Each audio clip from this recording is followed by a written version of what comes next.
5 नाम देंगे। कौन सा नाम? आदि नाम, अजर नाम, अमर नाम, पाताले सप्त सिंधु नाम, आकाशे अदली नीर नाम, यही नाम हंस को काम, खोले कुंजी खोल कपाट, पांजी बड़े मूल के घाट, भरम भूत के बांधो गोला, कहे कबीर प्रमाण, 5 नाम ले हंसा सत्य लोक समान। बताओ, अब ये दोहा है, श्लोक है, वाणी है, शब्द है, क्या है ये? इसको नामदान कहते हैं कि इसको जपते चलो। आप बताओ, बैठ जाओ और इसको जपते चलो, जपते चलो। अरे मेरे भाई, कबीर साहब कहते हैं उस अजर नाम का ज्ञान ले, अमर नाम का ज्ञान ले, आदि नाम का भेद ले गुरु से जाके, ना कि इसको जपने बैठ जा। आदि नाम, अजर नाम, अमर नाम, क्या है वो आदि नाम, क्या है वो अजर नाम, क्या है वो अमर नाम? उस नाम का भेद सतगुरु से जान। इन नामों को छोड़ और उस वस्तु को पहचान जो आदि है, जो अजर है, जो अमर है, जो तेरे पास है। कस्तूरी कुंडल बसे और मृग ढूंढे वन माही, ऐसे रमता राम है दुनिया जाने नाही। ये दुनिया आपको नाम जपाने में लगा देगी, आपको सार का ज्ञान नहीं दे सकती, क्योंकि इनके पास वो सार है ही नहीं, सतनाम। तो इन बातों को मेरे भाई समझो। ये तो वो बात हो गई। इसी पंथ से एक बहन मेरी जुड़ी हुई है।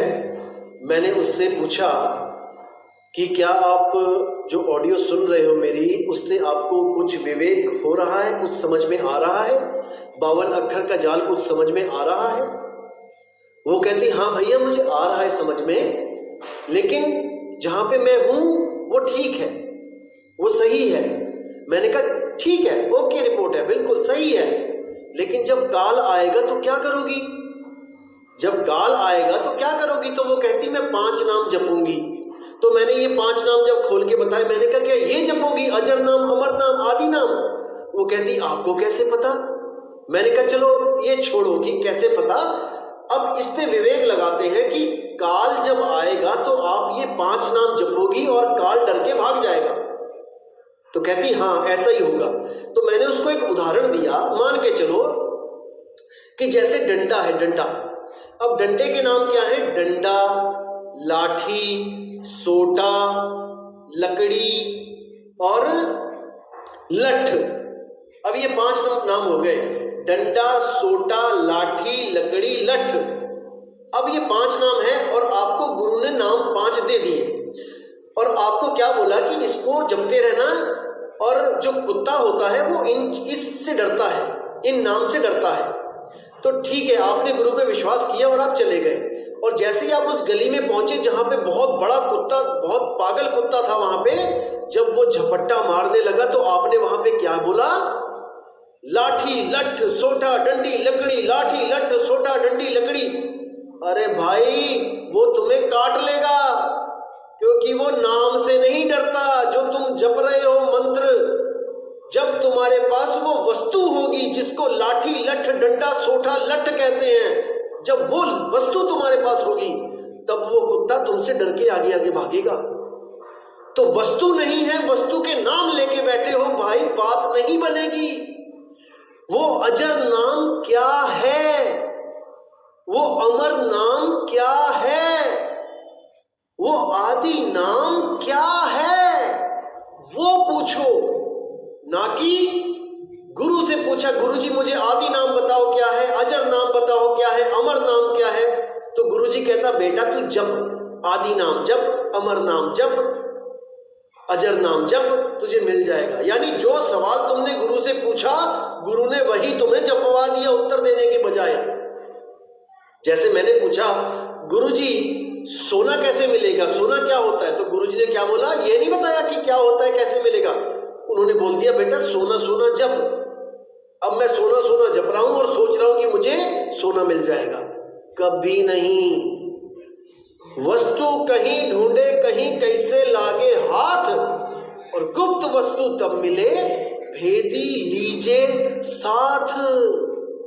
उस वस्तु का भेदी आपको जब मिलेगा तब वो आपको वो गुप्त ज्ञान देगा, गुप्त वस्तु लखाएगा, जिसको प्राप्त करने के बाद आपका जन्म मरण खत्म हो जाएगा। जैसे मान के चलो आपको आपके किसी दोस्त ने एकदम बोला, आके भागता हुआ आया, अरे चल यार हीरा मिला मुझे, हीरा देखा मैंने, हीरा देखा। और वो आपको पूरे विश्वास में ले लिया उसने कि हाँ उसने देखा है हीरा। और जब आप उसके साथ गए तो वो क्या कहता है कि अब बैठ जाए यहां पे, आंखें बंद कर, और जब हीरा हीरा हीरा हीरा हीरा, और तुझे हीरा दिख जाएगा। बताओ, यही हाल इन गुरुओं का है। आपको कबीर साहिब की वाणी सुना सुना के उस सार नाम, सार शब्द, अकह नाम, अकह शब्द के बारे में बता बता के आपको पूरा आकर्षित कर लेंगे, पूरा ध्यान खींच लेंगे आपका कि आप यहीं पे आओ मेरे पास। और जब आप कहोगे कि वो वस्तु क्या है मुझे बताओ, तब आपको क्या कहेंगे, बेटा जपो अजर नाम, आदि नाम, अमर नाम। बताओ कैसा भ्रमित कर दिया इन लोगों ने समाज को। भाई जितने अनपढ़ लोगों को आपने भ्रमित किया, अब शिक्षित समाज, मेरे जितने भाई हैं जो विवेकवान हैं, उनको आप मूर्ख नहीं बना सकते, क्योंकि मूल ज्ञान प्रकट हो चुका है। अब आप सब जवाब देने को तैयार रहो अपनी अपनी संगत को कि आज तक आपने क्या पाठ पढ़ा रखा है उनको। मैं फिर कहूंगा अपने सारे भाइयों से कि कहीं भी नाम लेने से पहले 1000 बार सोचो, कहीं पर भी जल्दबाजी में मत जुड़ो, वरना उस अधूरे गुरु के साथ आपका भाव बन जाएगा। आपका भाव बन गया तो आप बुद्धि लगा के विवेक के द्वारा उसको गलत भी सिद्ध हो जाएगा, वो तब भी छोड़ नहीं पाओगे। इसलिए मेरे भाई अभी विचार करो, विवेक लगाओ, जल्दबाजी मत करो। ये मूल ज्ञान है सतगुरु कबीर साहब का ज्ञान, ये आपके लिए है, मेरे लिए नहीं है। मुझे कोई जरूरत नहीं है बताने की, मुझे जो मिलना था वो मिल चुका है। लेकिन आप लोगों के लिए मैं फिर भी इस ज्ञान को सबके सामने रख रहा हूं कि कोई भी मेरा भाई, मेरा सबसे प्यारा भाई जो कबीर साहब को दिल और जान से चाहता है, उसको अब कोई मूर्ख ना बना पाए। और जो लोग कबीर साहब को नहीं चाहते हैं, वो लोग कबीर साहब को जाने, वो भी मेरे भाई हैं, वो भी जाने कि हमारी मुक्ति कैसे होगी।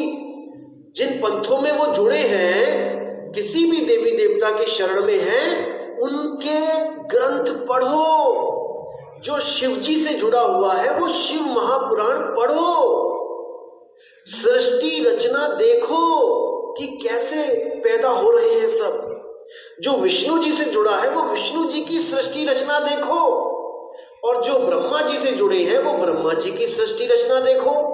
उसके बाद कबीर साहब की सृष्टि रचना से मैच करो, तब आपको पता लगेगा कि गलती कहां हो रही है, क्यों देवी देवता बार बार जन्म लेके, बार बार अवतार लेके इस दुनिया में आ रहे हैं और सुख और दुख भोग के जा रहे हैं।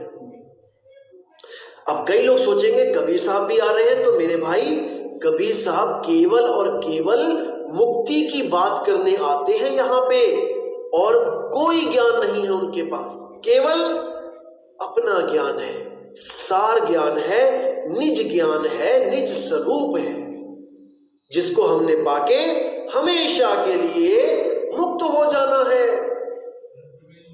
तो मेरे भाई विवेक लगाओ, बुद्धि लगाओ और सत्य और असत्य का निर्णय करो। तो अब मैं आपसे विदा चाहता हूं और बहुत जल्दी मूल ज्ञान का अगला जो विषय होगा 5 ब्रह्म, उनके बारे में बात करेंगे, क्योंकि दुनिया तो एक ही ब्रह्म से परेशान है, लेकिन कबीर साहब कहते हैं कि भाई 5 ब्रह्म है यहाँ पे।